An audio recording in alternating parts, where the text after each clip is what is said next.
Hey, this is Jill Ward with Century 21 Island Homes. I hope you're doing well.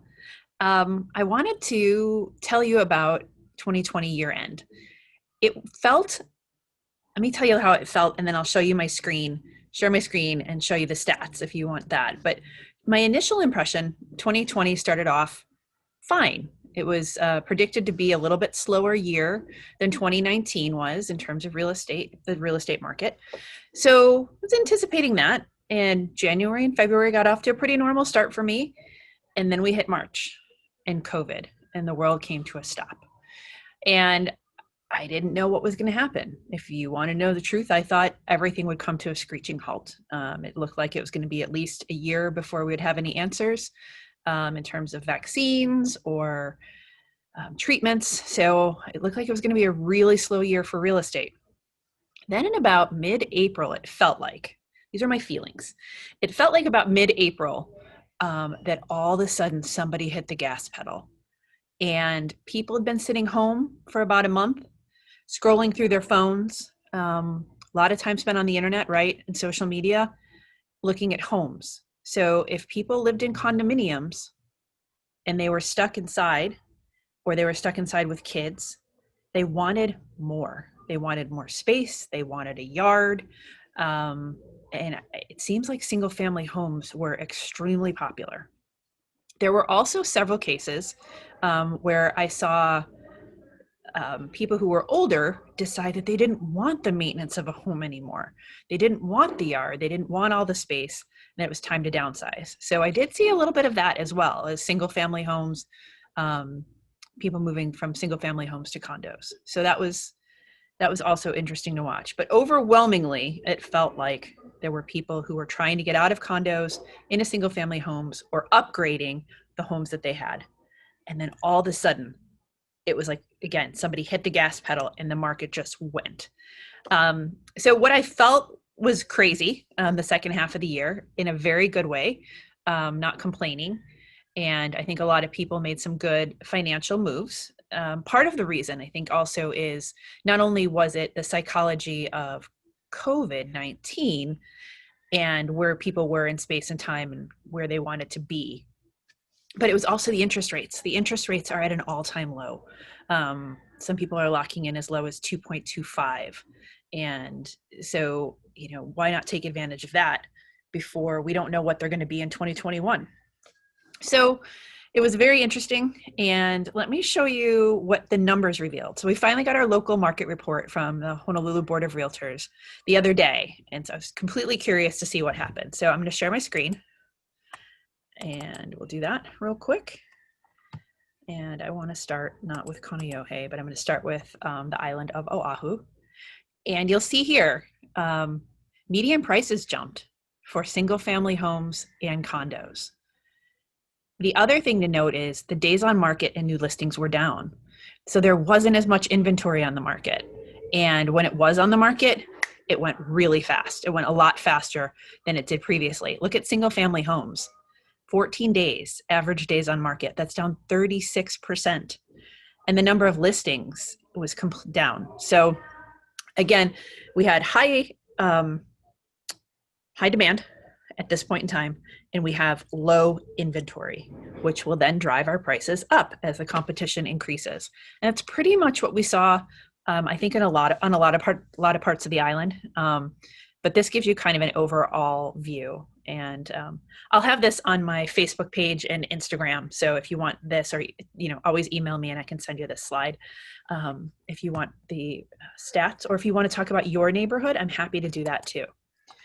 So in terms of Kailua, very similar to what happened island-wide. So the median price for a home in Kailua right now is $1.2 million. It went up from basically 1.1. I think it was 1.095. So it went up 10% last year alone. I had a client call me who's living in Europe, and he said, "What happened to my property taxes?" And I said, "Our average prices have gone up, and that's why your property taxes have gone up, because your home value went up. So I know your taxes went up, but your value went up, so that was a good thing." So you'll see the same thing. Condos creeped up by 1% in terms of median price.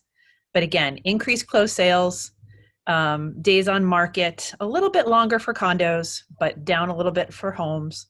And then new listings was very far down. You'll see in Kailua. Our demand so outpaces our listings. So if you ever thought about selling, if you have an investment property, if you are looking to downsize, or looking to upsize, inventory is hard to find. So it is an amazing seller's market right now, and it's a good time to sell. So in terms of condos, a little slower than single family homes in Kailua, but not a screeching halt either by any means. And the last kind of report I wanted to look at was Kaneohe. So this really surprised me. This is not how it felt.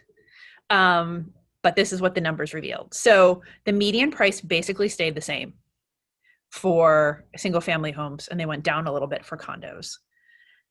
Days on market, that's probably what I was feeling more than anything, right? Days on market, 13 days was your average days on market. When the inventory was put up, it flew off the shelf. And the listings were down by nearly 10%. So you'll see there 8%. So for single family homes, the median price pretty much stayed the same.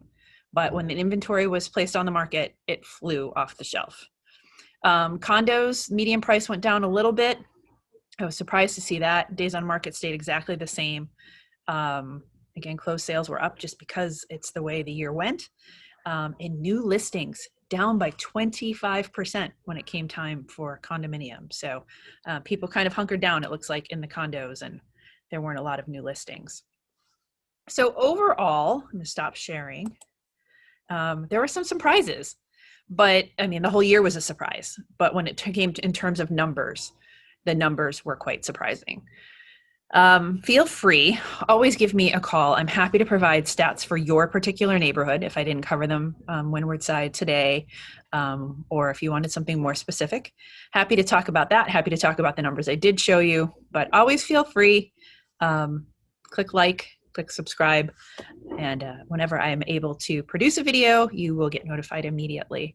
But thank you for all of your support in 2020. I couldn't do it without my friends, my family, and my clients. It was an interesting 2020. There's a lot to be grateful for. 2021, off to an interesting start, but we'll see what happens with the real estate market. 2020 was a big surprise. The prediction is that 2021 will be much the same, that we will have an inventory shortage and the demand will stay up as the interest rates stay relatively low. I don't know if they'll stay as low as they are now, but they are predicted to still not climb back to where they were. So last year we saw threes and twos percentage points for loans. A lot of people were refinancing if they weren't moving. That's another option. If you are paying in the fours somewhere or upper threes, call your lender and see if you can get your loan refinanced. And again, 2021, I've already had several situations where, I've put in several offers for homes, and there's anywhere from 10 to 15 to 20 offers on a single property. So if you're a seller, you're in a really good place. If you're a buyer, you're going to have to be competitive. You're going to have to come with some cash and write a good, strong, clean offer if you want to get one of these properties. But I'm always happy to talk about any of this with you. That's kind of what I do. But thank you so much, and happy 2021. Aloha.